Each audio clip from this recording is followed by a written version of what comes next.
Boa noite, pessoal. Eu sou Tatiana Machado, professora da Lisca na capoeira. Estamos aqui em mais uma aula da Sociedade da Ginga, que é a nossa comunidade, né? Todo dia 30 de cada mês eu estou por aqui. E esse mês eu vou falar de Estruturas Circulares da Formação Histórica da Capoeira Contemporânea no Rio de Janeiro, que é esse livro do professor Antônio Liberato, um livro meu de capa dura. Eu ganhei de presente, apresentando para vocês. Mas vamos lá. Como vocês sabem, uma obra assim densa, a gente tem que fazer algumas escolhas, né? E eu fiz algumas escolhas para estar aqui, porque tem muitos processos, muitas questões, e se vocês quiserem depois podem perguntar, porque o livro é fascinante, né? É muito bom.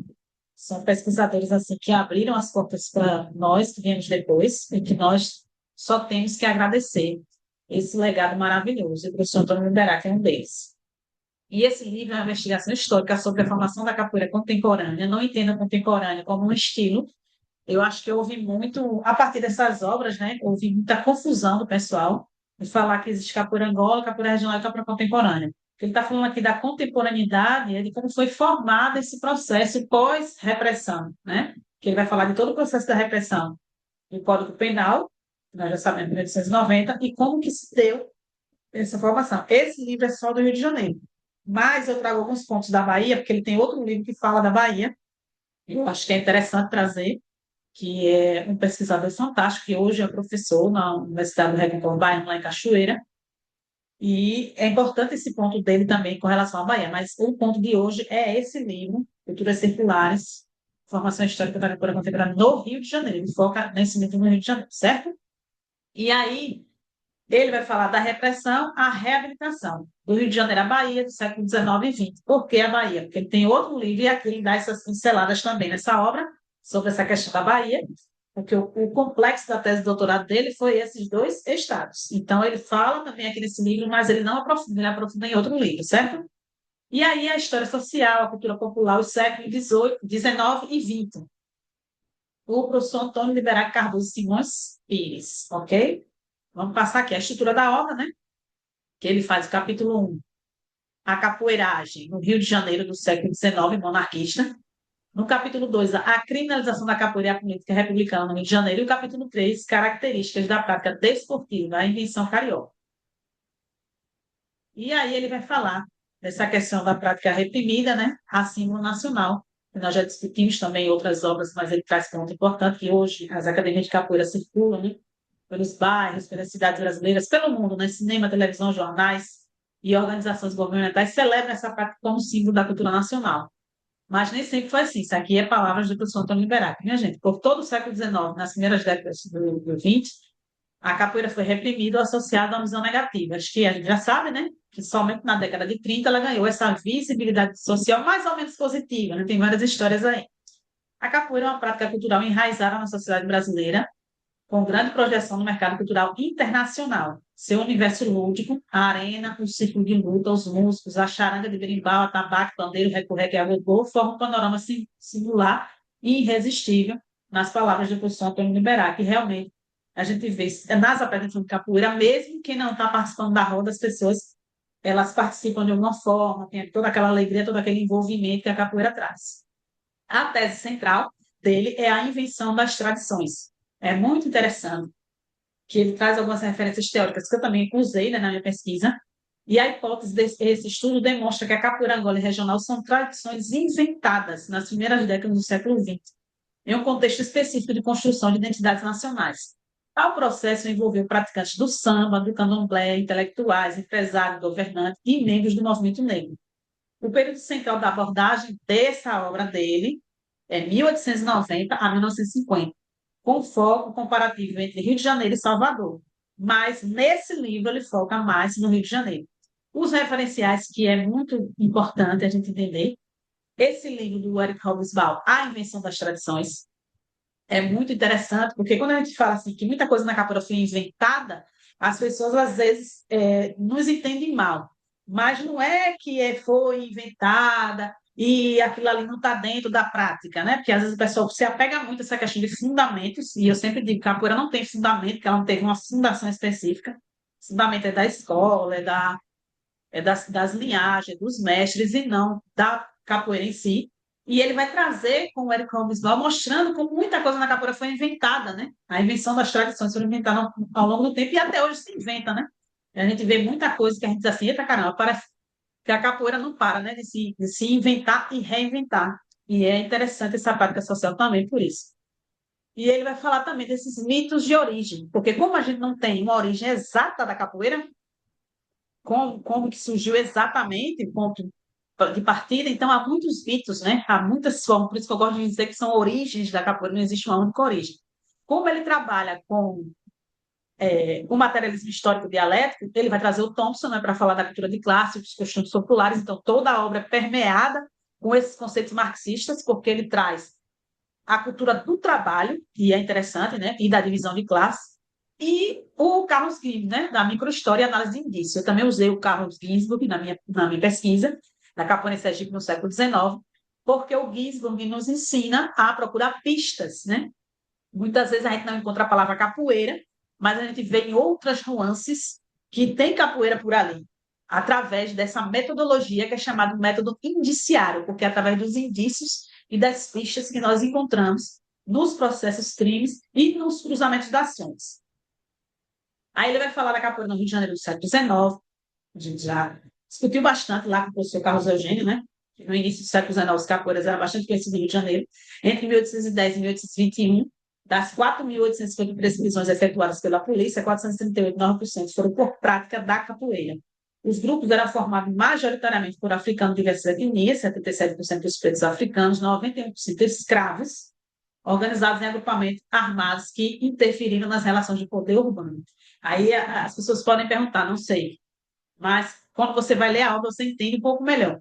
Mas o professor Carlos Eugênio já fez isso. O professor Carlos Eugênio fez todo o século XIX. E o professor Antônio Liberato pega da criminalização. Obviamente, quando a gente está falando de um período específico, a gente tem que voltar um pouco, né, para contar essa história. E aí ele volta um pouco, ele fala do professor Carlos Eugênio, ele fala da América Racha, ele fala do Thomas Holloway, de todos que vieram antes dele, ele vai falando. Assim como eu na minha pesquisa também falei deles todos, de Antônio Liberato, de Carlos Eugênio, falei de todos que me antecederam nessa pesquisa no capoeira. E aí ele vai trazer as armas e a organização, né? As armas que os capoeiros utilizavam, os grupos, né? Os símbolos, as citas coloridas, os chapéus, assim como o professor Carlos Eugênio também trouxe para a gente. A resistência escrava, foco de resistência à escravidão atuando por dentro do sistema, diferente dos quilombolas, os embates eram abertos nas ruas, né? Acontecia a capoeira de forma livre, né? Por isso que o professor Carlos Eugênio tem essa teoria de que a capoeira seria uma prática urbana, coisa que eu já discordei, mas é porque, como eu já falei, né, nossas pesquisas vieram depois, o professor Carlos Eugênio veio primeiro, então a gente vai fazendo as nossas próprias conjecturas. A repressão, né, nos 81 presos no calabouço, 81% foram açoitados, com média de 81 açoites por pessoa. Ele vai citando alguns pontos que a gente já viu também na obra A Negrada Instituição, do professor Carlos Eugênio Líbano Soares. O professor Carlos Eugênio, juntamente com o professor Antônio Liberato, todos os dois foram orientados pelo Sidney Chalubo, que é um historiador fantástico, eu gosto muito dele. E esse livro, Trabalho Lá e Botequim, o Cotidiano dos Trabalhadores do Rio de Janeiro, traz muitas questões também dos capoeiras, né? Analisa o dia a dia das classes populares e vê essas questões, traz essas questões, e é importante, porque é um estudo clássico, né, sobre o processo de, de do cotidiano do trabalhador mesmo, né? Que são muitas profissões que tem ali, inclusive entre os escravizados, mas ele traz essa classe trabalhadora. Também Visões da Liberdade, que é outro livro muito bom, é a história das últimas décadas da escravidão na corte, até 1990. Foi um livro que eu gostei muito de ler, porque a leitura dele, do professor Sidney Chalupa como um todo, mas a leitura dele nos dá assim, uma visão a partir dos indivíduos, né? Como diria Walter Benjamin, da história escrita vista de baixo, daqueles que estavam ali presenciando a história, não só por aqueles que escreviam a história. Ele traz alguns depoimentos que parece que a gente está dentro do fato.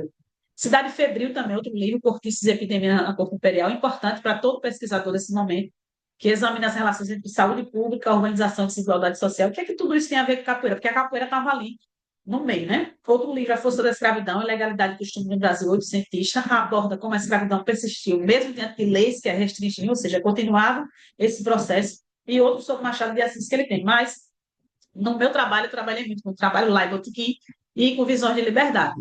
eu utilizei muito a técnica, né, de escrita do professor Sidney Chalub. Muitas vezes a gente cita, eu citei ele, obviamente, mas muitas vezes a gente utiliza a forma, né, do indivíduo escrever, e ele é muito bom, um historiador fantástico, e o professor Carlos Eugênio e o professor Antônio Berá, que tiveram a sorte de ser orientado pelo Sidney Chalub, os dois, né? Aí ele vai falar das nações, que a gente já conheceu lá, que o professor Carlos Eugênio Nagoas ganhamos, mas é importante voltar aqui, porque ao contrário do que muita gente pensa, que com o Código Penal de 1890 e com Sampaio Ferraz, que as notas acabaram, que a capoeira acabou, e não foi bem assim, né? Na segunda metade do século XIX, os capoeiras estiveram divididos em duas grandes nações, Nagoa e Ganhamun, cada uma formada por diversos grupos organizados por bairros e freguesias. Aí ele vai falar muito, o professor Liberato, do livro do Plácido de Abreu, né? Que foi um capoeira amador, um republicano, deixou esse relato fascinante no seu livro, Os Capoeiras. E aí tem alguns trechinhos que ele traz que é do próprio livro do professor, ou do Plácido de Abreu, né? Que foi, depois ele foi assassinado pelo próprio regime republicano no governo de Floriano Peixoto, é uma história bem interessante. E Lápia Espada, quando é daquela província, e a Senhora de Cadeira, quando é de Santana, porque Plácido de Abreu vai definindo os espaços que eram dominados pelas maltas. Os gaiamus usavam vermelho, os nagoas o branco. Treinavam nos morros, Mangueira para os gaiamus, Praia do Russo e Morro do Pinto para os nagoas. Então, ele faz essa divisão e ele utiliza bastante a obra do Plácido de Abreu, Os Capoeiras. Uma obra clássica. E ele traz as maltas, rituais e a ludicidade que existia aí. Essa figura todo mundo já conhece, né, do Johann Moritz Rugendas, vulgar capoeira. A iconografia, né, que vai mostrar as palmas, o canto, os movimentos que mistura a luta, a dança, os rituais de conflito, os confrontos entre os grupos obedeciam às regras próprias, né, como a Luz de Azevedo registrando um cortiço. Estou até com um cortiço aqui na mão, porque é a nossa próxima obra, né? Não sei se dá para vocês verem. É a próxima obra que nós vamos estudar no mês que vem, que é interessante, é uma literatura, né? E ele vai dizer: nenhum dos carrapicos os feriu pelas costas, a luta ficava para outra ocasião. Os capoeiras reuniam-se em tavernas, igrejas, praças e festividades, folias de reis, sambas, batuques e bumba meu boi. E ele vai falar sobre a relação também da capoeira com o carnaval, e a gente vê em Pernambuco isso, né? O frevo nasce dos pés do capoeira, o mestre de sala do Rio de Janeiro nasce também desse processo, né? O capoeira defender a bandeira dos grupos. Ele fala também desse processo. Vai falar dos cantos de identidade, os cantos que são as toadas, faziam parte dos rituais de desafio entre os grupos. A musicalidade, berimbau, tambor, palmas, esteve constantemente presente, ou seja, a música, a musicalidade é inerente à capoeira, não tem aquela coisa de que foi, né, que a gente aprendeu, né? Eu aprendi assim, mas depois com as pesquisas a gente desmancha o que aprendeu e traz as nossas próprias conjecturas. Eu aprendi que a dança foi colocada na capoeira para camuflar a luta, já escrevi assim, dessa forma. Então, não é que seja errado, nem que seja mentira, é que a gente vai fazendo as conjecturas, vai encontrando novos documentos, novas leituras e vai compreendendo, por mais que você não veja ali escrito, mas você vai compreendendo e fazendo as ligações, que a música é inerente à capoeira. Sempre foi assim, pelo menos a partir do que a gente pode imaginar sociologicamente, né? E imaginar historicamente, como alguns Ontem, autores trazem, a histórica imaginação sociológica. Os ah, capoeiras também das aí é relações fake news. eleitorais servindo como capangas e É, cabos eleitorais. Deixa eu ver se eu fecho aqui, porque para mim não. Mestre, feche seu áudio, por favor. não percebi, não. Aqui na tela não aparece dizendo que está Seu aberto, áudio. não. Espera aí, um instante. Ok, Que se eu parar desculpe, aqui, não percebi.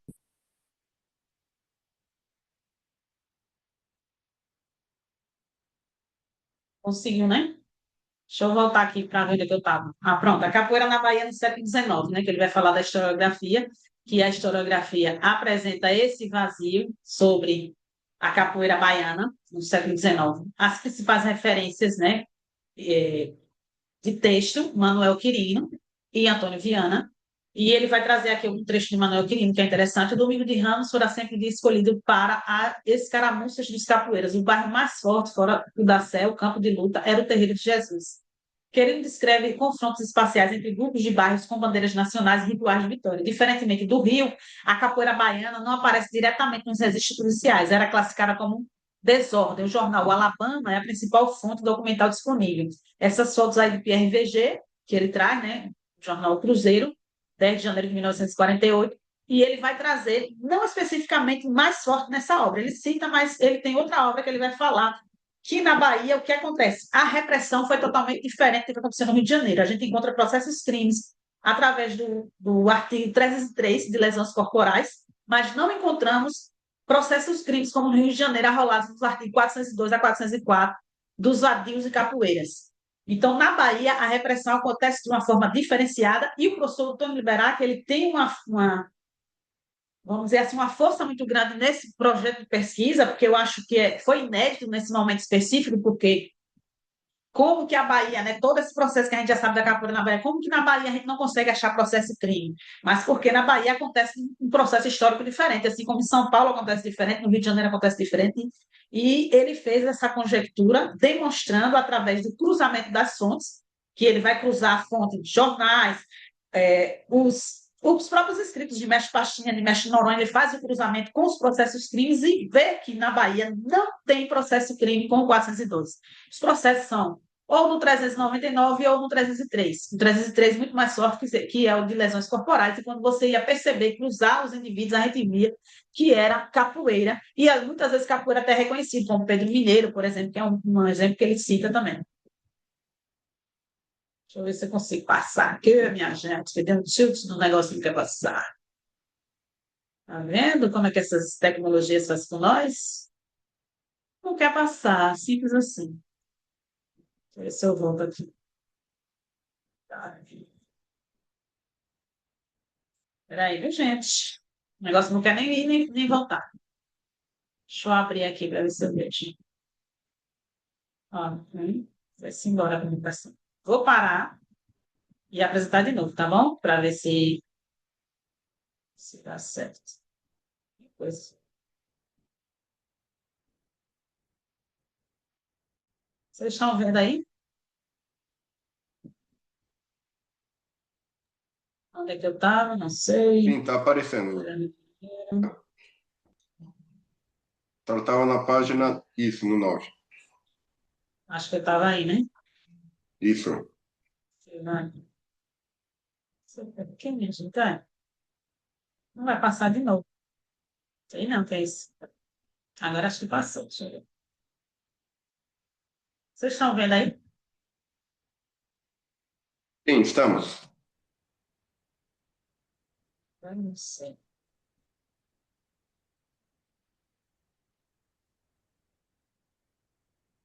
Pera. Vamos lá. A criminalização da capoeira na República, né, que é o foco da pesquisa dele. Com a queda da monarquia, em 1889, no regime republicano, desencadeou uma grande campanha contra os capoeiras. O chefe de polícia, né, como nós já conhecemos, Sampaio Ferraz, prendeu centenas deles, e aí ele vai falar, né, que o Código Penal criminalizou a prática no artigo 402, que a gente já conhece, né, dos exercícios de prisão, por exercício de agilidade e destreza. Essa questão dos exercícios de agilidade está muito em voga nos processos, ele traz muitos processos dentro do livro sobre isso. O artigo 403 dos residentes, né, que vão para colônias penais, ilhas marítimas, e o 404, que os homicídios, lesões corporais, a questão da capoeiragem, e aí, dentro dessa capoeiragem, resultar essas penas mais cumulativas. Eu não vou me deter aqui, porque a gente já sabe, né? O negócio não quer passar de novo. Ah, né? Hoje não está não, amiguinho. Deixa eu ver se eu passo aqui manualmente. As pautas do período republicano. Por quê? Porque muitas vezes nós, né, eu falo por mim, porque também já pensei assim quando eu tinha pouca leitura, que. Deixa eu ver aqui. Professor André, quando você puder, coloca aí, autoriza a gravação. Acho que ele está na live também, né? Ah, É, sim, estou. Só não sei onde e eu aí, faço isso, professora. no chat, Ah, tá bom. tem um quadradinho aí. E aí, as pessoas acreditam, meu Deus, o negócio hoje está de mal comigo. Acreditam, né? Eu também acreditei dessa forma, que a capoeira após o Código Penal, repressão, Sampaio Ferraz, acabou. E se bem não acabou, acabou com as maltas. E aí ele vai trazer esses processos, né, lá do Arquivo Nacional, vai reconstruir esse universo das maltas de capoeira pós 1890. E vai demonstrar que houve vários processos até à década de 30, mais ou menos. Então, é interessante que as maltas perduram durante um bom tempo, né? E eu mesmo não sabia antes das leituras, né? Eu sempre ouvi dizer que Sampaio Ferraz acabou com as maltas, tal, tal, tal. Só que nada em história é assim, né? Tudo em história é um processo. Não chega uma coisa, acaba e a outra começa do dia para a noite. Então, é isso que a gente tem que pensar, né? E conjecturar. E ele vai dizer de casos emblemáticos. Vicente Pereira da Silva, vulgo Bexiga, chefe da malta da rua Frei Caneca. Otávio José da Silveira, vulgo Peixe Frito, líder remanescente dos Lagoas, condenado a 2 meses. O grupo de João Ferreira, vulgo Patu, 7 capoeiras presas em flagrante em Inhaúma, ilustra a composição social variada. Eram pedreiros, cozinheiros, funcionário público espanhol, menores de idade. Ele vai mostrar que era sempre variada essa faixa etária dos presos também, ali entre 21 anos e 50 anos, e ele vai dando uma porcentagem aí que é interessante, através dos processos críticos que ele faz do artigo 402, certo? Ele vai trazer também a questão dos capangas, capadócios e cabos eleitorais, essa questão da capangagem é muito forte entre os capoeiras, a gente vê isso forte em Belém do Pará, com a pesquisa do Pinheiro Leal. O professor Carlos Eugênio traz também. Eu também em Sergipe encontrei pouco, mas encontrei também a questão da capangagem, para demonstrar que a capoeira estava envolvida também na política. Os capoeiras exerceram um papel central nas disputas eleitorais da República Velha, como já faziam no Império. Lima Barreto tem o Broso Dangas, que é um livro, né, retrata o clima de violência eleitoral com facas, punhais, garruchas e revólveres. Um processo de 1909 é revelador. Guilherme Henrique Mendes, um inglês de Manchester, né, que é uma cidade lá, e Pérez Francisco de Ouro Preto foram presos na estação do Engenho de Dentro, portando uma caixa de dinamite, contratados por João Maurício Lacerda, político de Vassoura, por 200 mil reais cada para atracar o processo eleitoral. A gente vendo, né, como que no Brasil aconteciam as coisas e os capoeiras estavam sempre arrolados nesses processos. Esse processo é bem interessante, que os indivíduos estavam com revólver, dentre eles, não foi só esses dois, tinham mais 6 que fugiram, ele vai contando o caso, né, que ele encontrou no processo, eu trouxe aqui para simplificar, mas ele detalha bem isso na obra, e é muito interessante que a gente vai se envolvendo, né, com a leitura. O juiz condenou os capangas à colônia penal de 2 Rios, mas não intimou o político mandante. A Corte de Apelação reduziu a pena para 2 meses de prisão celular. O professor Antônio Berac traz que eles falam do doutor Maurício, né, que foi quem mandou, que era o prefeito lá, o cara que comandava em Vassouras a política local, e o juiz não manda prender, não manda indiciar. E os capoeiras muitas vezes eram soltos, absolvidos, porque justamente era envolvido com esses políticos. Então, o político ia lá, contratava advogado, soltava esses capoeiras, e isso também é importante, porque a prática sobrevive também por isso. Porque a repressão foi forte, mas ao mesmo tempo a capoeira fazia alianças, né, com esses indivíduos que estavam no poder. Como faziam as alianças, eles conseguiam, né, manejar bem e passar por vários processos e conseguir ser absolvido por conta desses indivíduos também que estavam envolvidos. Não era só isso, mas era um fato importante. Aí ele vai falar de classe, cultura, mundo do trabalho, que eu falei, né? É dentro do materialismo histórico dialético, ele traz Thompson, né, para trabalhar essa questão da cultura do trabalho, né? E a cultura dos capoeiras, e a capoeira como cultura de trabalhadores, desde os escravos e também após o período da escravidão, da abolição da escravatura, a gente vê vários indivíduos em processos, inclusive um dos pontos para serem absolvidos nos processos é que eles tinham trabalhos fixos, né, porque a cadeia não ia caber tantos capoeiras, era uma questão institucional, então eles iam fazendo a absolvição muito através do trabalho. Se o trabalhador se comprovasse, né, que era trabalhador, muitas vezes eles pegavam cartas de comerciante, muitos deles trabalhavam nas ruas, mas aí no comércio os comerciantes davam cartas para eles, demonstrar que eles eram trabalhadores, que tinham trabalho físico. E a documentação contradiz a imagem republicana, que os capoeiras eram vadios. E ele vem comprovar que os capoeiras não eram vadios, a maioria deles eram trabalhadores, era da classe trabalhadora. Mas a imagem que se passava, tanto nos jornais, né, especialmente o jornal republicano, como nos próprios processos, é de que eram vadios. Aí, quando ia a fundo nos processos, percebia que o indivíduo foi absolvido justamente porque era da classe trabalhadora. E ele vai trazer, a maioria foram absolvidos justamente por isso, porque comprovava trabalho e moradia, e esse era o principal argumento. Os conflitos de nacionalidade e divisão territorial, ele traz esse ponto importante, porque eles tinham muitos conflitos. Os portugueses, os negociantes portugueses, porque a capoeira estava muito na prática da extorsão desses pequenos comerciantes. E aí ele vai trazer isso como um ponto importante.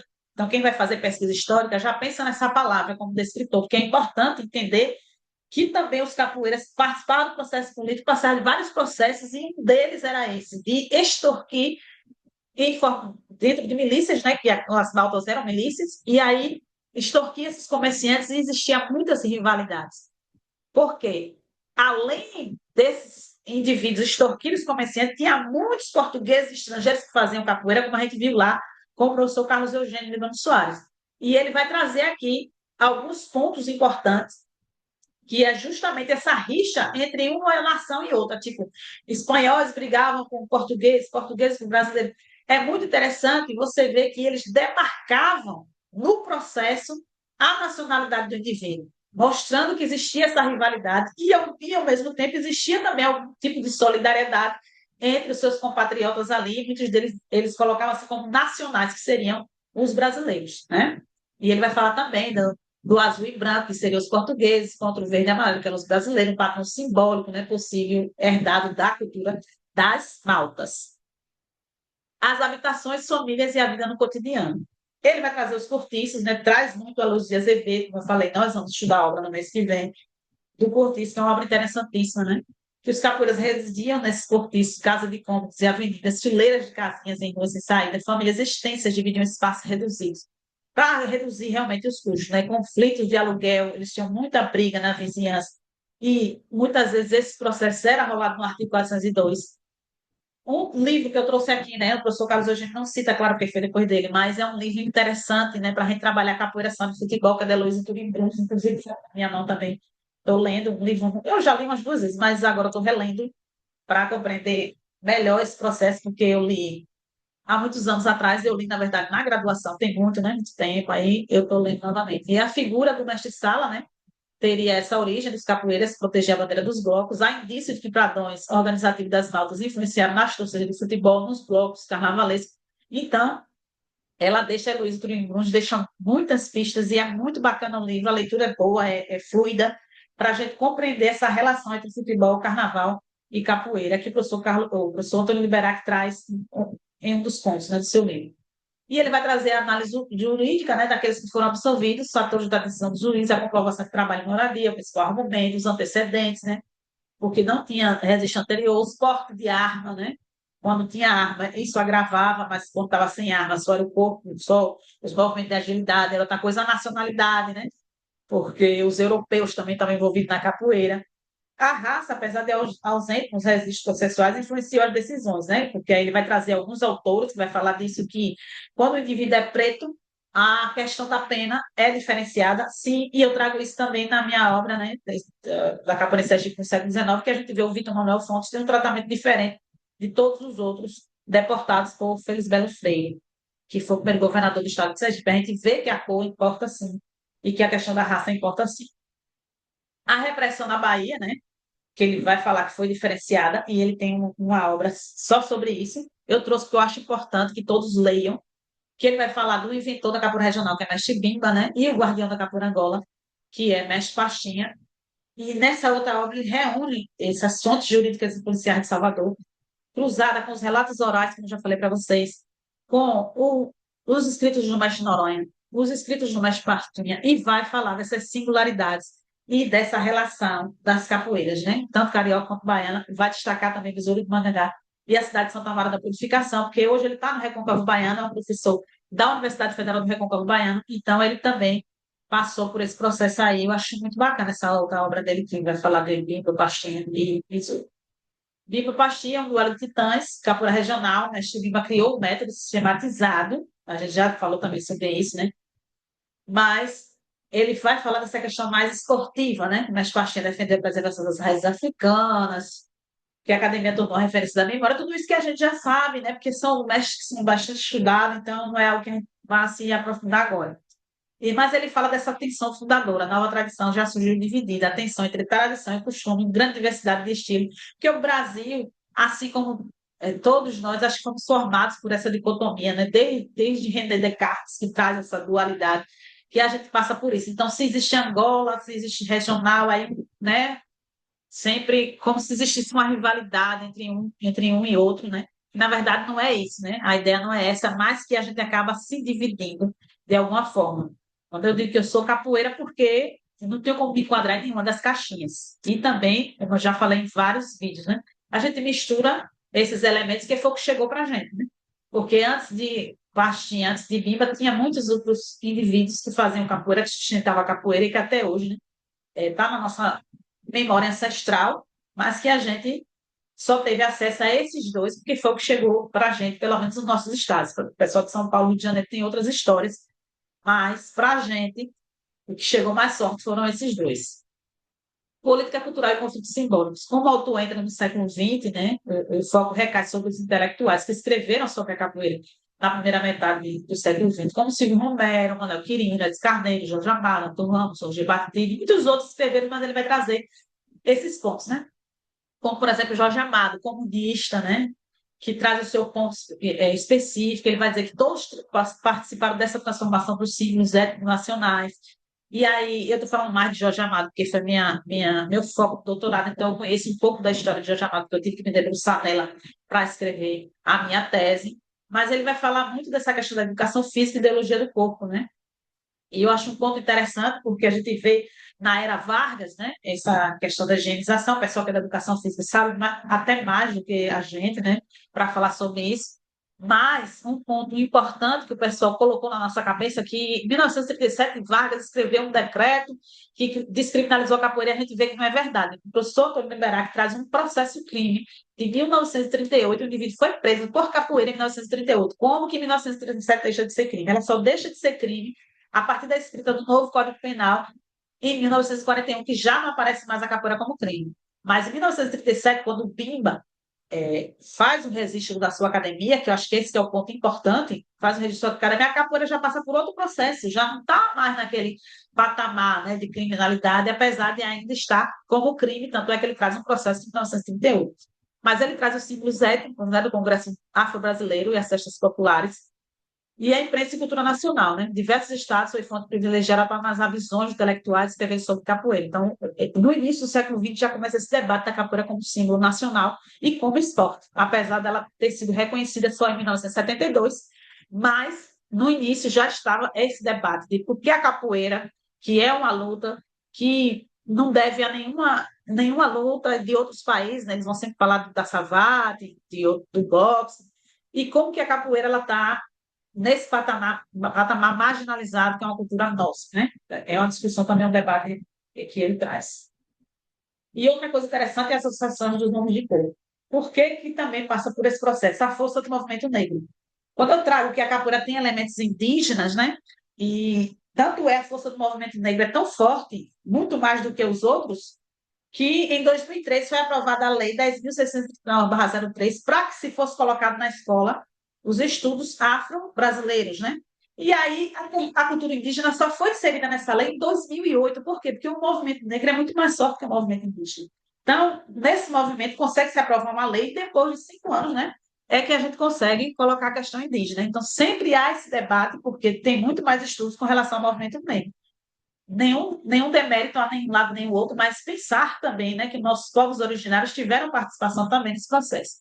Ele vai trazer nascimento e trajetória, quem foram os negros que se organizaram nessas associações de homens de cor, suas práticas e escolhas políticas, a própria política partidária, né, os aspectos dos movimentos negros, ideologias raciais, e o movimento anti-imigrista e anti-imigrantista, que é contra os imigrantes, né, essas tensões das comunidades negras e imigrantes europeus no mercado de trabalho, porque após a abolição da escravatura, os negros escravizados ficaram sem casa, sem comida, né?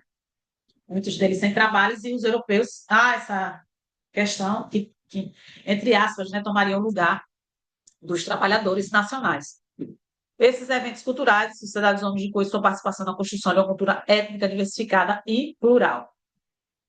Trago como conclusão, estou com a garganta seca, esqueci de trazer água, mas eu vou terminar aqui para ir buscar uma aguinha, tá bom? Conclusões, tradição, costume e invenção. Outra foto aqui do PRVG. A invenção coletiva. Capoeiras são vistas, intelectuais, governantes e movimentos negros participaram da construção da nova tradição, né? A invenção da tradição dessa capoeira moderna, que seria a invenção da capoeira Angola, a invenção da capoeira regional, né? Uma tradição dividida, né? Angola e regional, surgiram sob signos diferentes, revelando a pluralidade da sociedade brasileira. E o capital cultural, ele traz aí Bourdieu, né? os capoeiras criaram poderes culturais, articulando a tradição e a ideia de cultura popular e o símbolo de comunidade e nação. Ele ainda fala de algumas questões do Rio de Janeiro, mas como eu falei para vocês, a gente tem que fazer algumas escolhas, né? Porque não dá para falar sobre tudo, que a obra é grande, mas a gente toca em alguns pontos importantes. Deixa eu parar aqui, que eu vou buscar uma água, viu?